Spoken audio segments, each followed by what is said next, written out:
I'm going to start off with a question. So imagine if you had no alternative but to leave everything behind that is dear to you, that is important to you, perhaps something that you've worked really hard for, people who are close to you, people that you love and know intimately, your friends, your family. What would you do? What would your hopes be? What would your dreams be? Asylum seekers are people who are looking for a place of safety. They are fleeing persecution, perhaps due to war, maybe because of their religious beliefs, their sexual orientation, because they have a political opinion that is not really popular, or they belong to a political party. Although that's the same definition that a refugee has been given, in the United Kingdom, in many parts of the world, you are an asylum seeker first before you can qualify to be a refugee. So during the asylum process, people have to go through interviews and they have to present evidence to support their case and to legitimize their residence in the country. This process can sometimes take a few weeks or a few months, but in many instances, it will take many years. During this time, people are not allowed to work, they are assigned a place to stay, they have restrictions on studying, and there are really many other limitations, coupled with the uncertainty of not knowing if they'll be accepted as refugees, can have a mental and emotional effect on people. And many asylum seekers suffer with mental health issues due to being isolated as well. And sadly, some people give up because they can't just deal with the situation. But many people are resilient and they fight to maintain their dignity and they fight to maintain a positive outlook. Yes, these people leave behind their families, their friends, their connections, their jobs, home, perhaps wealth as well. But they still have the skills, the knowledge, intelligence, fields of expertise, ideas. They're willing to learn, they're willing to improve, and they're willing to contribute. When you think of Guy Fawkes Night, you think about the fireworks, you think about the celebrations, perhaps you think about the history behind it. I think about that too. But for me, I have another celebration because that was the day that I came to Wales. So I celebrate the day that this unplanned journey of me started, coming to Wales. It's a day of reflection, a day of thankfulness, and a day that I started my new life in Wales. I came to Wales with my little boy, and he was 3 at the time. And that was exactly a week after I'd given birth to his baby brother. Oh, wow. And I had to leave that baby brother behind. And I know, even as we're talking now, there are women who are leaving their children behind. There are couples who are being separated. There are people who are leaving their homes and their jobs behind because they have no alternative but to do that. And I came into Wales having no familiarity whatsoever, having no connection, having nobody to interact with. The only person that me and my little boy knew was our support worker. So apart from that, we only had each other. And we were so isolated because even just the thought of going outside our door was daunting because you don't know if you will be accepted, if you will be welcome, and we stay inside our 4 little walls. And we contemplated the present, what that meant to us, what this place meant to us. We thought about the past, obviously, and what had happened to us. We thought about our family. We missed them and we worried for them. And we thought about the future. What did that mean? Will we be able to stay? Will we get refugee status? What is going to happen? That in itself is a mental and emotional battle. But after contemplating and looking at my little boy, thinking, if I'm not well, I won't be able to look after him.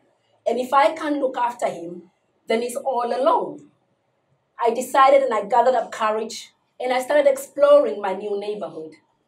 And while I was doing that, I found a church. And on the notice board, it said there will be an evening service at 6. I thought maybe this will be a great way to meet people. So on Sunday, we gathered up courage, and I took my little boy, and we entered the church building with a lot of apprehension, because you just don't know. But on the onset, people in that church were welcoming. They gave us hugs. They wanted to know who we are. They invited us in. And up to this day, those people are very close to our family and a big part of us. And it was simply because they invited us in, they welcomed us. And that was followed with hugs, a Christmas card when Christmas came around, a Christmas dinner, our first British Christmas dinner, a knock on the door just to see how we're doing and have a cuppa. And I'm telling you this story just to showcase that when we look at big words like that, we think about big changes. We think about doing something really big, something that can have a positive impact. But it has to be huge. It can't be something little, because little things don't make a big change. But actually, I'm telling you this so that you can know that it's the little things that makes a big impact. So when we think about buzzwords such as perhaps citizenship, most of us will think about having a British passport maybe, having British citizenship. But for those people who are looking for a place of safety, citizenship means my humanity is acknowledged. I'm invited in, I'm welcomed, and I'm included in the different activities. I participate and I contribute. To showcase this further, once I visited the church and I had all these connections now and all these friendships, my confidence was growing. I was starting to trust people. I was starting to gain confidence to just interact and go out. So I told my support worker, what can I do? What else is there for me to do? This place is welcoming. The people in church were really welcoming. So other people might as well. And he gave me an application form of an advocacy group that was being organized by Oxfam at the time. It was about a group of women coming together who have just come to the country just like me to learn about the Welsh culture, Welsh politics, the Welsh Assembly government, UK Parliament. It also went on to European Union, all the other stuff. But during that time, I met other women. So my group of friends was growing. My support system was growing. My network was growing. And during that time, fortunately, we were granted leave to remain, which made things easier because now I could work and now I could study. And during that time, while I was with those women, somebody spoke about volunteering. And I thought, what is that? And they explained it to me. So I started volunteering with the Citizens Advice Bureau. And something really significant happened while I was volunteering. My family finally joined me. And my baby boy that I'd left behind when he was a week old was an 18-month-old toddler. It was a great time trying to convince him that I am your mother. And while I was volunteering, one of the ladies that I'd met on the advocacy group sent me an email about a program that was being offered by the Swansea University. And she said, Steph, this is right in your backyard. Look at it and see if you want to take part. So I applied and I started going to classes. And while I was there, the career advisor said, once you finish this program, you can enroll and do a bachelor degree. And that's what I did. And I did that because I felt like I belonged. I felt like I could engage. I felt like I could participate. And I had all the information. I had the right tools to be able to do things for myself. So I went and I did the undergrad degree. And I was doing that part-time. And I was working full-time. And I'm telling this story not to boast or to say I'm great, but it's just to show that I was able to do that because people came alongside me. People gave me the right information. They gave me the right tools. They put me in the right direction. I finished my undergrad degree and feeling more empowered and confident, I went on to do my master's degree while working part-time. I have now finished and I work full-time. So when people are given the right tools and the right information, they can flourish. They can become part of the community. And that can be mutually beneficial for individuals, for the people who are looking for a place of safety, for their communities, and for society as a whole. Currently, I work on a project that does exactly the same thing, that support people who have come to Wales, especially in Swansea, because this is based in Swansea, that support people who have just come, to give them the right tools to be able to do things for themselves. This is not about doing things for people. This is about doing things alongside people and showing them which way to go. So for instance, on our project, and our project has a diverse group of volunteers. Some are from the host community, and some are asylum seekers themselves, who have seen the benefit of support, of giving people the right information, and have gone and do the same thing for people. So for instance, taking a bus for most of us would be something that we do without even thinking about it. Even if you didn't know which bus to take or how to take it, you know where to get that information from, and you know how to read that information.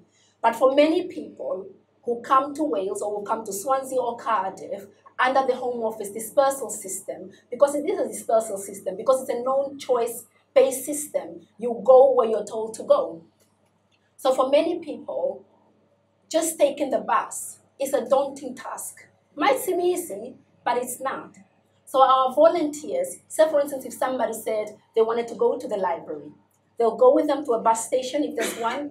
If there's an information desk, go with them there and show them how to get information, how to read the timetable. Go with them to the bus, show them which bus to take, where to take it. Maybe get on the bus with them and show them how much money you pay, what type of ticket you can get, whether it's single and all day and family, and what that means, and where that can take you. Go with them on the bus, show them how to ring the bell when they've gotten to their destination, and maybe go with them in the library, show them how to register for a card. That is giving people information that can empower them to do other things. Just from that one lesson of knowing how to take that bus, that person can then, maybe tomorrow or the next day or the week after, think, okay, I can take the bus and I can start volunteering. I can start going to an English class to improve my language skills. And that is just not beneficial for that person. That is beneficial for that person's neighbors, their community, and everywhere else where they need to interact with people, because they have the confidence, their language skills have improved. So when we give people the right tools and the right information, they are able to thrive and they can contribute to our society. And that is not just beneficial for them, but it is beneficial for themselves as well. So when we go beyond the buzzwords, we go beyond labels, and we look at people as people. So going back to my first question, imagine if you had to leave everything behind. If you didn't have family, if you didn't have friends, what would you want? What would you do? What would you hope for? Thank you.